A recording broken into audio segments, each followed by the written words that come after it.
Good evening, it's 8 o'clock. I'm Sally Burdett, live from Johannesburg. Your top stories this evening. Forensic investigators want heads to roll as the full scale of corruption at VBS Bank emerges. The state's first witness shares horrific details of alleged sexual abuse at the hands of Pastor Timothy Omatoso. I'm very willing to go and talk about meetings I held with Muhsin Williams. No problem with that. I have nothing to hide. ANC Deputy Secretary General Jesse Duarte is keen to testify at the state capture inquiry. Of course, we also have all your sports and business news. It's a very good evening to Mateo Kharipa, Jeffrey Stevens. Good evening, Sally. Coming up, we'll discuss Imran Tahir's impressive figures in the first T20 match against Zimbabwe. And South Africa's Chamber of Commerce and Industry says it expects business confidence to lift with the upcoming mini-budget later this month.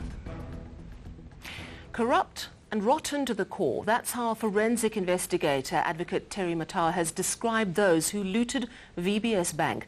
The Reserve Bank probe into the mutual bank was released today, and it shows that nearly 2 billion rand was plundered from a bank where ordinary people place their money and their trust.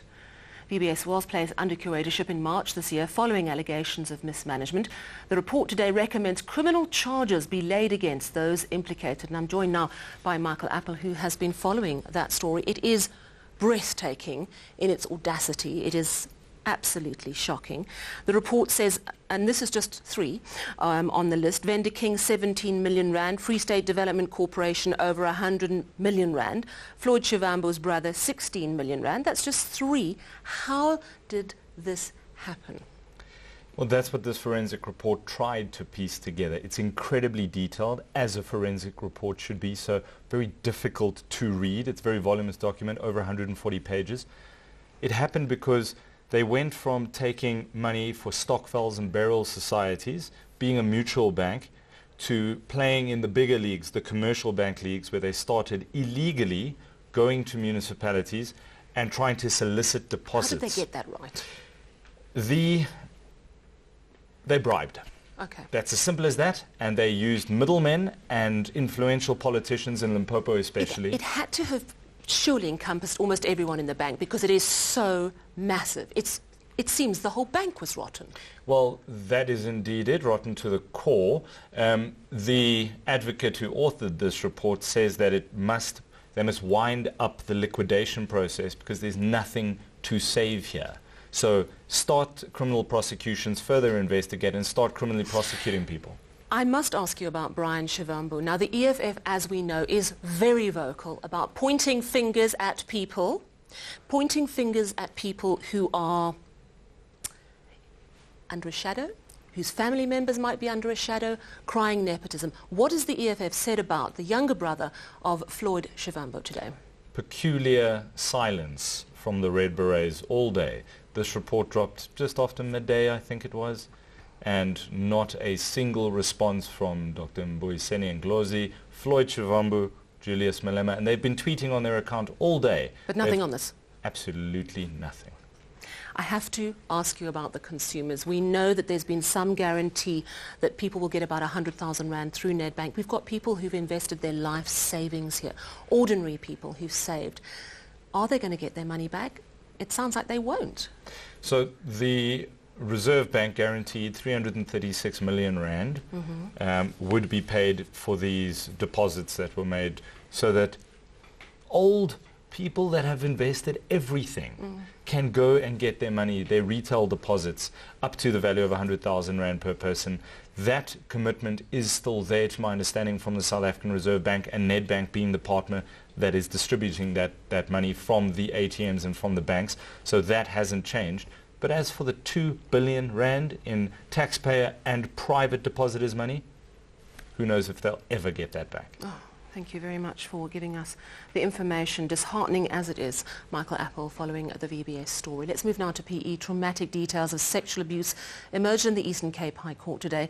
One of the girls who accuses Pastor Timothy Omatoso of sexual abuse has detailed what she went through when she was a young teenager. Cheryl Zondi is testifying against the Nigerian pastor who, along with his co-accused, is facing multiple charges of rape and human trafficking. Now, please be aware the information in this piece details psychological physical and sexual abuse, and it could trigger traumatic memories for rape survivors. Sandy McCowan has the story. The first witness gave a harrowing testimony of how Pastor Timothy Omutoso allegedly sexually violated her at the age of 14. He is a liar. The biggest lie that he's ever told was that he's a man of God. He is an abuser. He is a predator. He does not care about other people's feelings. He is narcissistic, and the world revolves around him. If ever you are around him, you have to make him feel special. Zondi says she was taken to his bedroom when she first arrived at his Umhlanga house. Being a virgin, the teenager says she was confused at what was happening when Omutoso rubbed up against her until he climaxed.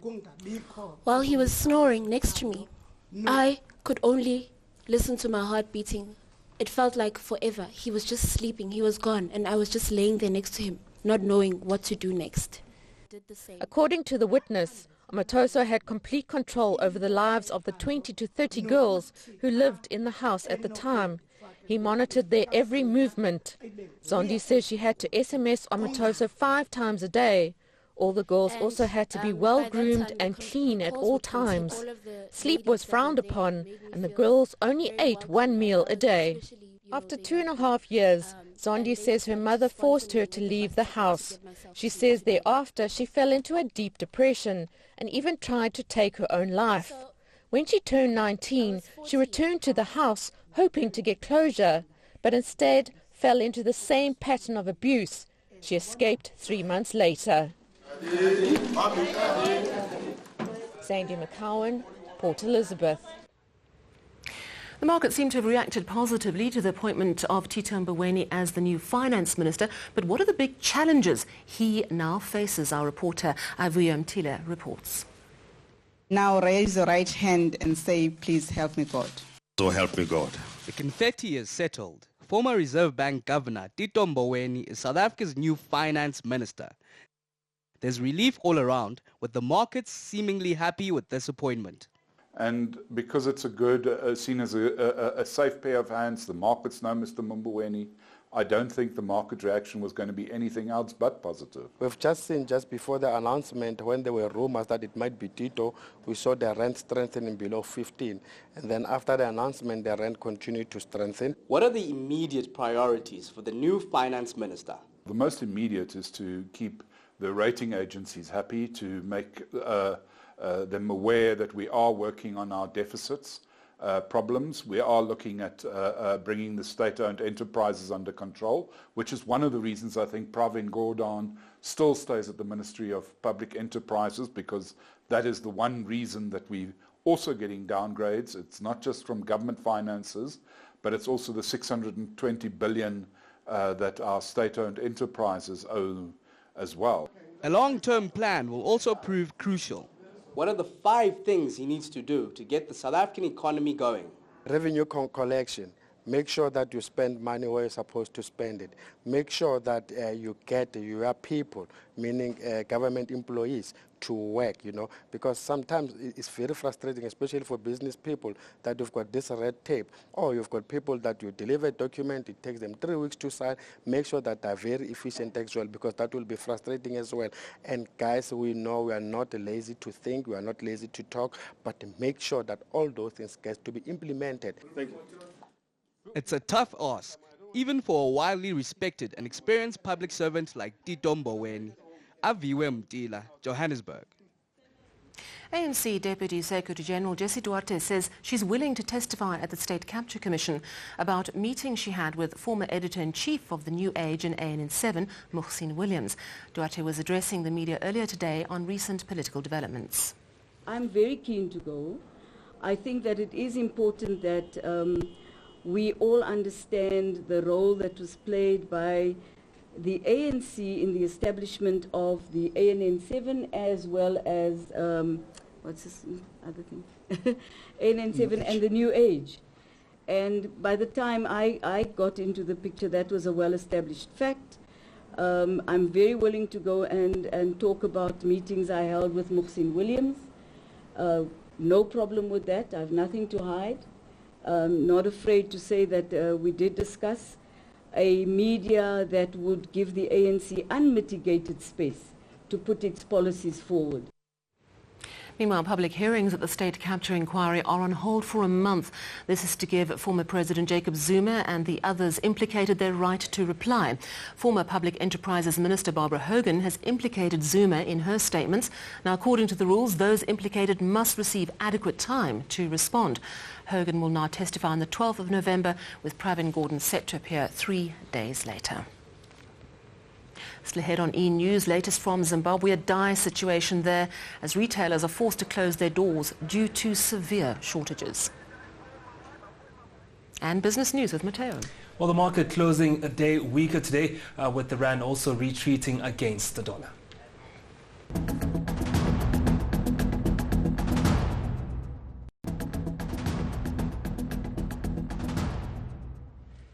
Let's talk money and markets with Mateo Gripe, and you've got good news on business confidence for September, and it went up, which is surprising. It seems counterintuitive, bearing in mind all the bad news in September. Definitely a good news for a change, Sally. The Chamber of Commerce and Industry in South Africa coming out and saying the business confidence index is up 2.8 points, and it really brings some sort of confidence going forward. They say this is happening because of great export numbers that we've had, and consumers are buying new items like cars as well. Inflation was also within the target band of the Reserve Bank, and because of that, then that's pushed up that number just a little bit. The last time we saw a positive movement in the business climate in South Africa, that was because, of course, Cyril Ramaphosa had been elected ANC president in December going into January. That's the last positive number that we've had. But they think that going forward, the clarity in policy that could be coming out in the next 2 weeks in the mini budget that's happening in Cape Town as well could bring some more clarity and a better business climate for South African entrepreneurs and business people. Well, let's really hope so, that we're going to see some strong movements and lots of clarity going forward. How are the markets been today?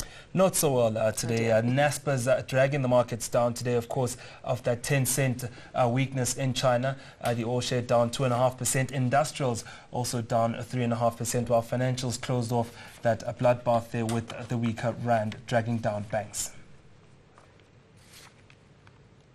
Well, mining shares were also down. Gold down 1.5% today. Platinum had some marginal gains at 0.27%, while resources as a whole went down after gaining on Tuesday.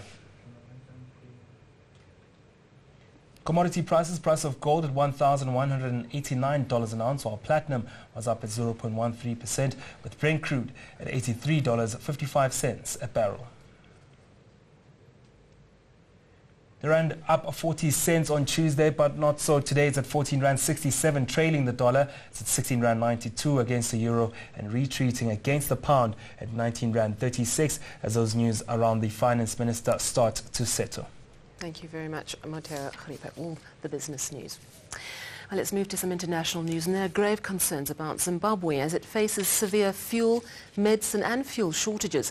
After 2 weeks of supply problems, big franchises such as Edgar's, Truworths and KFC have warned they're shutting up shop in Zimbabwe. Now, just days ago, the country's Reserve Bank Governor, John Mangudya, told Zimbabweans there was no fuel crisis. He was quoted saying authorities had set aside sufficient fuel to service the nation's needs. But people are queuing for hours for petrol, and prices are rising rapidly, with bread, beer and bottled water in short supply.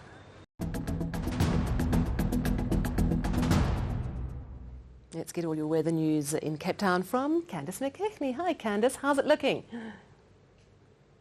Hi Sally. Well, the weather's quite quiet still at the moment in South Africa. On Thursday, we're expecting quite a bit of cloud to move in over the western and southern part of South Africa with a cooler day, and we're expecting a bit of light rain over the southern parts. Partly cloudy and hot weather continues over much of South Africa's interior, and then we'll see a combination of showers and thundershowers for the Eastern Cape, with thundershowers extending all the way along the escarpment. A few degrees cooler for the Northern Cape on Thursday. Still hot though for a few of those weather stations in the mid-30s for Uppington and Prieska. Mostly sunny for Sutherland at 5 and 23 degrees. A cooler day throughout the Western Cape with a chance of light rain from Cape Town through to George, where we're expecting a very cool day, partly cloudy at 24 for Vredendal. Quite a combination of weather for the Eastern Cape with cool weather and the possibility of rain along the coast. We head into hot conditions and the chance of thundershowers in the northeast. Not much change for KwaZulu-Natal on Thursday. Thundershowers over the western parts of the hot afternoon. Sunny and warm for Durban at 29 degrees. Around 30 with partly cloudy conditions over the western parts. You'll see thundershowers from eMkhuhlaneni through to Umkhondo, with Bombela also expecting thundershowers at 32, and they also extend through to Zanin at 33 degrees. Partly cloudy and hot for the rest of Limpopo with highs in the low and middle 30s. Temperatures continue to increase for northwest, 37 for Vryburg, Mahikeng partly cloudy at 34. We stick in the mid-30s over the western and northern part of the Free State, partly cloudy and dry throughout the province with Bethlehem and Harrismith both at 30 degrees. Things should remain dry in Gauteng on Thursday, 31 for Johannesburg, and another scorching hot afternoon for Pretoria at 34 degrees. We'll see a change in the weather though as we head towards Friday with lots of rainfall in the forecast over the eastern parts, a chilly day over the southern and southeastern part of South Africa, and by Saturday we'll see a real increase in that thunderstorm activity with thundershowers expected for much of South Africa. Much cooler conditions are forecast, especially over the central and northeastern part of South Africa. A very chilly day as we head towards KwaZulu-Natal with cloudy and wet weather, and then for a change, Cape Town gets the warmth with a high of 28 and a mostly clear forecast. That's all from the Weather Centre for now. Have a great night. We are hanging in for that rain here in the north of the country. Thank you so much, Candice McKechnie in Cape Town. And finally, today is World Homeless Day, and this year we feature a Cape Town NPO, which has found a novel way to help homeless people through vouchers that empowers those with philanthropic ambitions to sponsor meals, clothes and other necessities. At the same time, it offers homeless people the chance to join a rehabilitation program, which ends in permanent employment. Pilari Situsa reports. A charity shop with a difference. It's run and managed by formerly homeless people. I was 5 months on the streets and I thought enough is enough. I can't live like this because I still have dreams and things and I would still want to live it out. And I went to my aunt, asked her for help, and from there on the door opened. The open door comes via redeemable vouchers bought by the public and gifted to homeless people. They can exchange the voucher for food or for clothing or for some of our other services at the service centre like toiletries and things like that. Once at the service centre, recipients can volunteer to join a rehabilitation program run by U-Turn. When you leave the recovery program and you have nothing to do, you fall back into your old habits because you've got nothing to keep you busy with. But coming to U-Turn, I started to feel like I belong somewhere. The 11-year-old initiative aims to tackle the city's homeless crisis, one U-Turn employee at a time. Piladi Situsa, Cape Town. Let's recap your top stories before we go. Forensic investigators want heads to roll as the full scale of corruption at VBS Bank starts to emerge. The state's first witness shares horrific details of alleged sexual abuse at the hands of Pastor Timothy Omotoso. I'm very willing to go and talk about meetings I held with Muhsin Williams. No problem with that. I have nothing to hide. ANC Deputy Secretary General Jesse Duarte keen to testify at the state capture inquiry. From me and the team, it's a very good night.